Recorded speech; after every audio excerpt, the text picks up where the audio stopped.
ආයිබෝවන් සියලුම දෙනාටම තෙරුවන් සරණයි.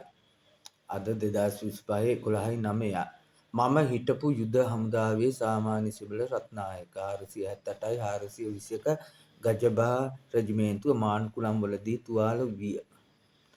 මුදාගත් පැති කඩදී මාව. යුද වාතාවරණ නිමා වූ විට සිය දහස් ගාණක් නොයෙකුත් උපක්‍රම ශීලීව ඉවත් කරවිය.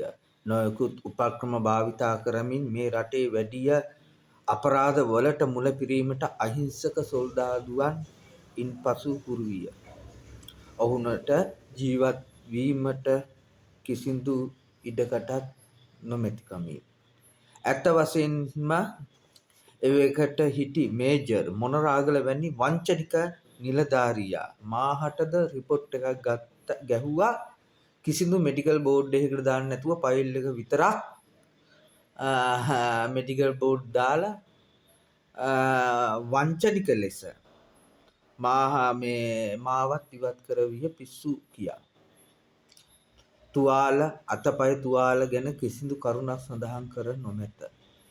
දැන් ඔහුට ලොකු තනතුරක් දුන්නේ ඇයි? ඉහළ නිලධාරීන් දේශපාලඥ හොරුට ගොටු අල්ලපු නිසා මේජර් මොනරාගලට දැන් බ්‍රිගේඩියර් තනතුර ලබා දී ඇත. ආමි හොස්පිටල් එකේ වෛද්‍ය සේවා අධ්‍යක්ෂක මණ්ඩලය. මාහටද සේවා කාලය අඩුයි. මම එවිට ගියා මානව හිමිකම් ගියා යන්න ඕන හැම තැනකම. ශ්‍රේෂ්ඨ අධිකරණ නඩුවක් ෆයිල් කරන්න මට මුදල් නොතිබුණා ඒ දවස්වල. මටද නොයෙකුත් උපක්‍රමශීලීව සේවා කාලය අඩුයි මේ පිස්සුයි කියා ඉවත් කරවිය. දැන් ඊට පස්සේ යුද්ධ ඉවරයිනේ.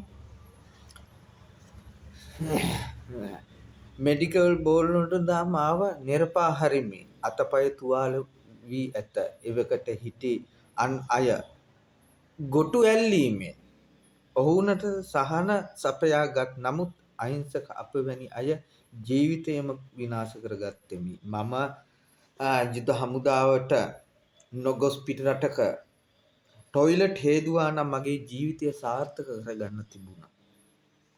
නමුත් රට ජාතිය වෙනුවෙන් මාගිය නමුත් එවකට යුද හමුදාවට බැඳුනේ අපි බිල්ලට බැඳුණා. ආබාධිත ඔවුන් ගෙදරට ඇතුල් කරවිය. කිසිදු ගෙවීමක් නොමැතිව. දැනට මා නව පක්ෂයක් නව NPP රජයෙන් මේවා සොයා බලා සහන සැලසීමට කටයුතු කරයි කියා මම නියෝජ්‍ය ආරක්ෂකතුමා හමුවීමට මේ මාස 3 වන දින මම ගියා. ඔහුනට මාගේ මේ දුක් ගැනවිල්ල ගහපු රිපෝට් හැමදේම පෙන්නලා කිව්වා මේ ඔක්කොම මම පහදලා දුන්නා. නමුත් නියෝජ්‍ය ආරක්ෂකතුමා අරුණ ජයසේකර මහත්තයා ඔහුගේ මුනිවත රැකගෙන කැරකෙන පුටුවේ වාඩි වී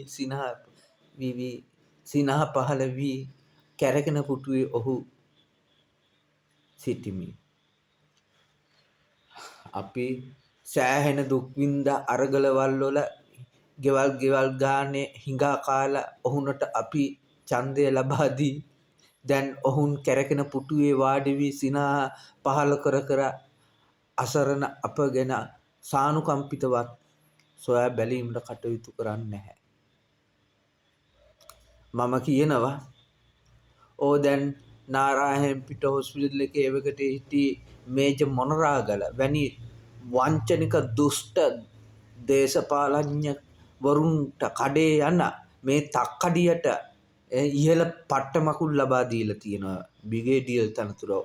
ඕකයි හත්මුතු පරම්පරාවට හෙන හත ගහලා වැහි නැති අකුණු හිස් මුදුනට ගහලා දරු පරම්පරාවත් එක්ක සුන්නත් දූවිලියෙන් මම උපන් ජාතියක් පාසා ඔහුනට ශාප කරනවා.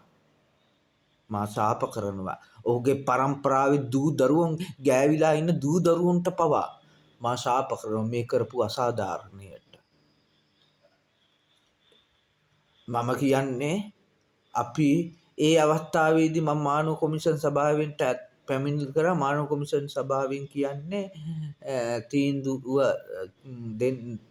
නිර්දේශ කරනවා ක්‍රියාත්මක කරන්න බෑ කියනවා. ඒ කොමිෂන් එක නමට පමණයි තියෙන්නේ මානව හිමිකරණ එකත් නමට. ඇයි තීන්දුවත් ක්‍රියාත්මක කරගන්න බැරි නම් ඒක නමටනේ ක්‍රියාත්මක කරගන්න බෑ. යුද හමුදාව විමසා අවශ්‍ය සහන ලබා ගන්නයි කියලා තියෙනවා. යුද හමුදාවට කියලා තියෙනවා උපරිම සහන ලබා දීමට කටයුතු කරන්න කියලා. එහෙම කිව්වට වැඩක් නැහැනේ. ඒ කොමිෂන් සභාවක් තියෙන්න ඕන, තද නීතියක් තියෙන්න ඕන. මේ දේශපාලඥ හොරුන්ට කඩේ යන කොමිසමක් තමයි මේ පත් කරගෙන තියෙන්නේ. මේවා ඔක්කොම වෙනස් වෙන්න ඕන. නමුත් මේ දේශපාලඥ හොරු එකවල්ලේ පොල් නව රජයක් පිහිටවන්න ඕන. නව රජයක් දේශයට ආදරය කරන, දේශය ගැන හිතන, අහිංසක අය ගැන හිතන, දුක් ගැනවිලි, විශේෂයෙන්ම දුක් ගැනවිලි අහිංසක මිනිස්සුන්ගේ නිවාලන ආණ්ඩුවක් පත් කරගන්න දේශප්‍රේමී. මේ තක්කඩියේ 88 89 දවස්වල දන්නව ඇති ඔයගොල්ලෝ එහෙනම්. දැන් මේගොල්ලෝ සින්නනාද බලු කෙඳිරිය. මම මේ ආණ්ඩුව ගැන සෑහෙන කලකිරීමට පත් වෙනවා. අපි සෑහෙන වැඩ කරපු අය. නියෝජ්‍ය ආරක්ෂකතුමාට කිව්වම ඔහු කැරගෙන පුටුවේ වාඩි වෙලා ඉන්නවා මේක කරන්න බෑ කියනවා. මම කියන්නේ මගේ අතපය තුවාල වෙච්ච ඒවට මොනියම්මෝ සහනයක් ප්‍රතිපත්තියක් ලබා දෙන්න. ඉතින් මේක අවධානය යොමු විය යුත්තන්ගේ අවධානය සඳහා මා විතරක් නෙවෙයි 100,000 ගාණක් මේ වගේ අහිංසක අය මේ රටේ ඉන්නව කර කියා ගන්න දෙයක් නැතුව. ඉතින් මේ ආණ්ඩුවේ කිව්වේ මේ අහිංසක අයගෙන් හොයා බලනවේ කියලානේ. මම නම් හිතන්නේ මේ ආණ්ඩුවෙන් කරයි කියලා.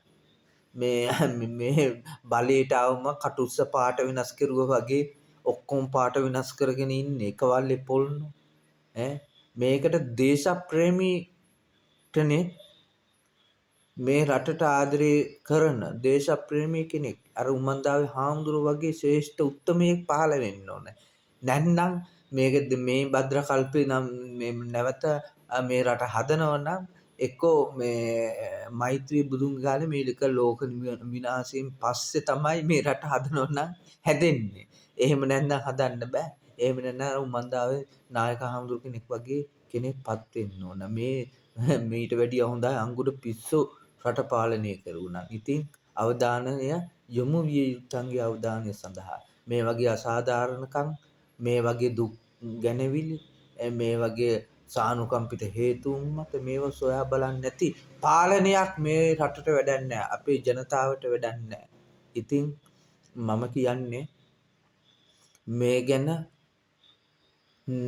කොන්ද කෙලින් තියෙනවනම් නියෝජ්‍ය ආරක්ෂක මෙතුමාගේ උනත් කොන්ද කෙලින් තියෙනවනම් මේ වෙනස් කරලා ජනාධිපතිතුමාගේ කොන්ද කෙලින් තියෙනවනම් තඹුත් ඒකම කෝච්චිය සිගරට් විකුණන්නට කමක් නැහැ. අපි ඡන්ද දීලා අපි මේ සෑහෙන මහන්සි වෙලා ඔබතුමාලා පත් කෙරුවේ මේ රට ගැන හිතපල්ලා. මේ රටේ අක්‍රමිකතා ගැන මේ සොයා බලලා කටයුතු කරන්න ඕන.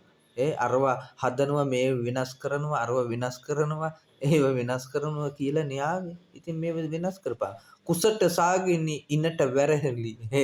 අදට සෝගිනි සින්දු කිය ආවේ නේද? මිනිස්සු මුලා වුණා නේද? ඉතින් මම නම් හිතනවා මේ රට කිසිදු දේශපාලඥ හොරු ආවට මේ රට එකවල්ලේ පොල් ජනතාව අහිංසක ජනතාවට සම්මා සම්බුදු සරණයි.